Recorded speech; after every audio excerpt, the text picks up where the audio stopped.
Vous avez envie de vivre jusqu'à quel âge?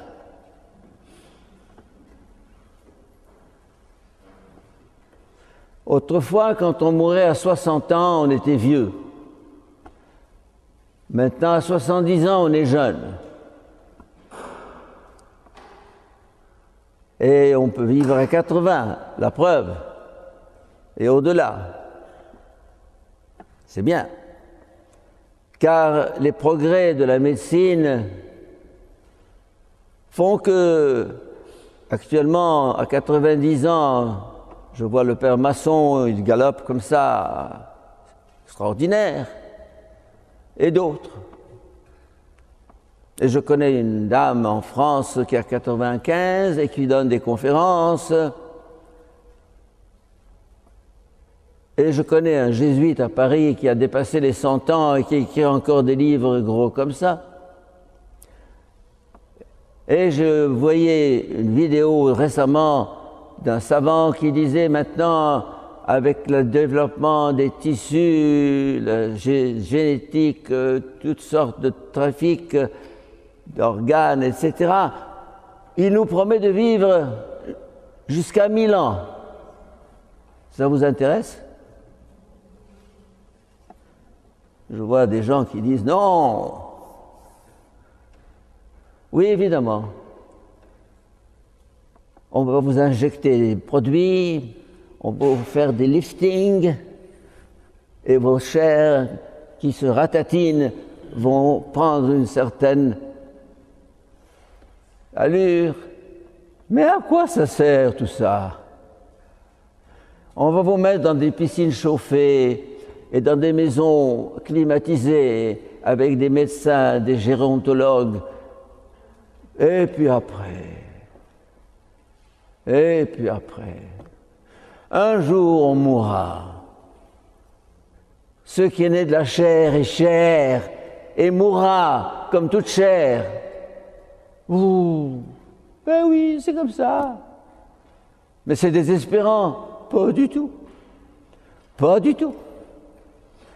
Si nous devions traîner cette carcasse dans l'éternité avec des petits rafistolages à gauche et à droite, ce qu'on appelle en arabe samkara, comme une vieille voiture, on tape, on arrange, on met du duco, et tout ça c'est quoi?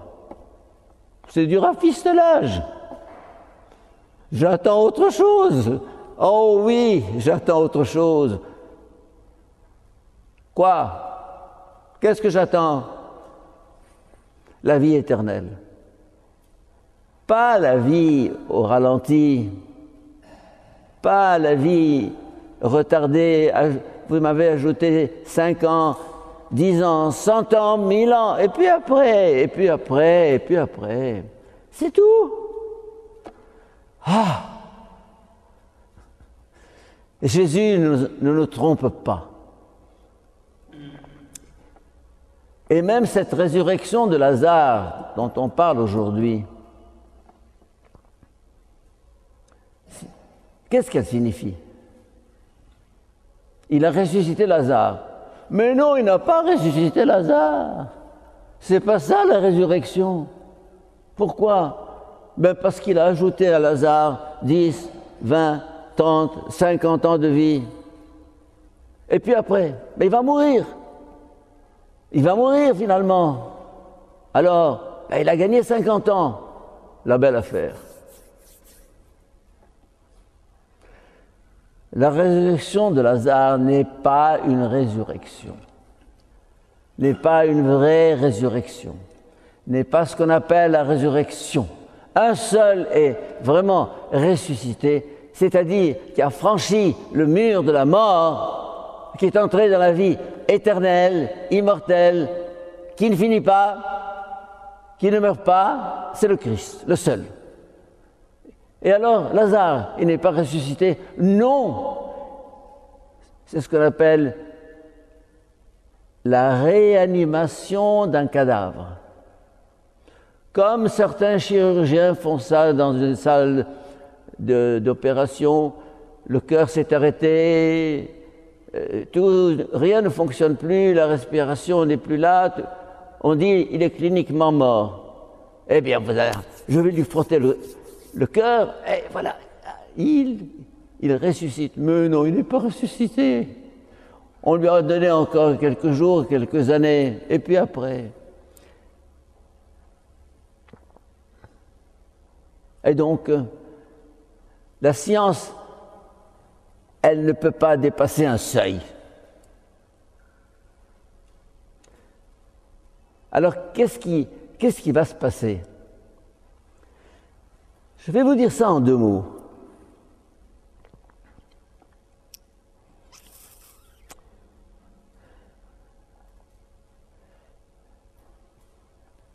Au cours de notre vie,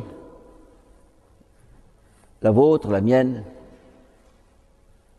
le corps lentement construit l'âme. Le corps lentement construit l'âme, il me construit.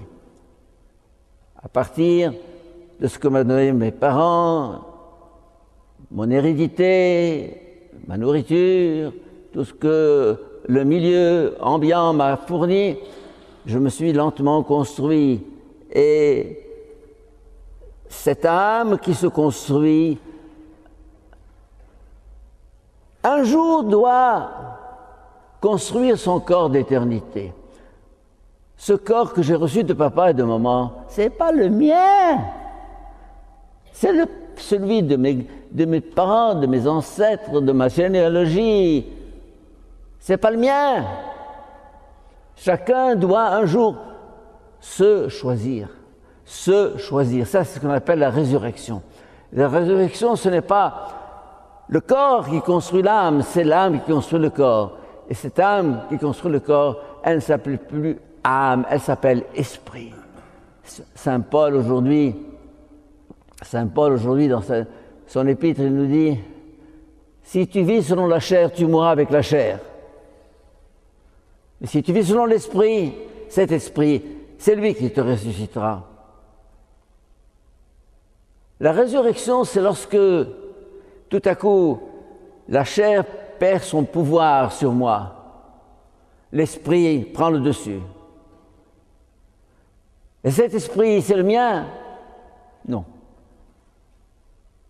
C'est l'esprit du Christ, le seul capable de me faire traverser la mort, de me prendre par la main, de me dire « Viens, j'ai fait le passage, suis-moi, tiens-moi la main. Je suis le seul à pouvoir te faire passer sur l'autre rive. » Seul. Ni un médecin, ni un chirurgien, ni un gérontologue, ni un Bouddha, ni un Mohammed, ni un philosophe ou un sage, personne ne peut me donner la vie éternelle. Lui, seul, le Christ, qu'on met à la porte maintenant, qu'on renie. Ah, tu crois encore au Christ? Ouh, tu es de la vieille école, hein? Tu es un traditionnaliste, un conservateur. Oui, à qui croyez-vous? Alors on fait des cures de jouvence dans telle maison de vieillards. On vous installe des appareils. Finalement, ce pauvre vieillard, il a des fils partout. On ne sait plus exactement si c'est lui qui vit ou si c'est l'appareil qui le fait vivre. C'est quoi? Je ne suis pas contre. Un jour, moi-même, je passerai par là. Je ne dis pas non. Bon, qu'on me donne quelques heures ou quelques jours, quelques années en plus, tant que je peux travailler et faire quelque chose, pourquoi pas. Mais j'ose espérer, Seigneur, bien autre chose, comme disait autrefois le Père Duval. Autre chose que cette vie terrestre. Nous sommes appelés à vivre. Aucune science, aucune technique, aucune technologie, aucune médecine ne pourra nous donner cette vie. C'est d'un autre ordre. Ce qui est né de la chair est chair. Le corps est le corps. Il pourrira. Tôt ou tard, c'est comme ça. Je ne regrette rien, parce que je n'ai pas envie d'ajourner, de surseoir à un sort qui est inéluctable. Mais mon sort n'est pas dans la tombe. Mais mon sort n'est pas dans la tombe. Je ne suis pas fait pour la mort. Je suis créé pour la vie. Dieu ne m'a pas trompé. Il ne s'est pas moqué de moi. Il ne m'a pas donné la vie pour me dire, tu verras un jour, je vais te l'enlever. Et puis après, fini. Tu es né comme un chien, tu mourras comme un chien. Halas, on ferme la parenthèse. Non. Non. C'est ça l'espérance de Pâques. Et c'est ça la grande différence entre Lazare et Jésus. Lazare est un signe. Le signe, comme on dit en arabe, ay, ça veut dire pas seulement un miracle, mais un signe. Un signe d'une réalité qui dépasse toute imagination. Par exemple, je vois un magnifique coucher de soleil sur la mer d'Alexandrie, là. Je vous dis, regarde! Alors, qu'est-ce que vous regardez?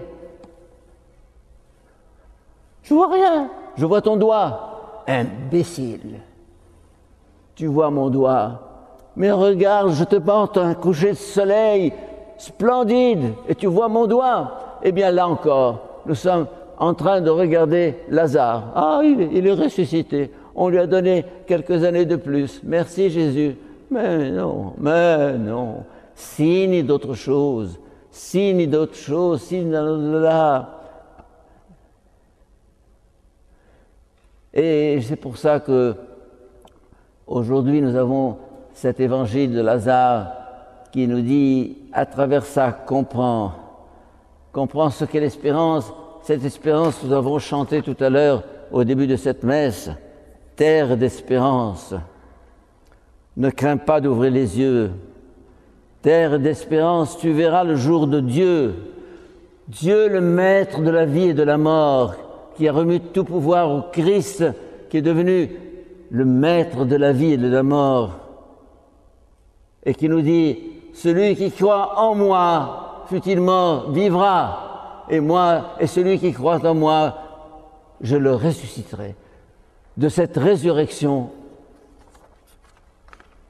qui est la seule que le Christ peut nous donner pour la vie éternelle.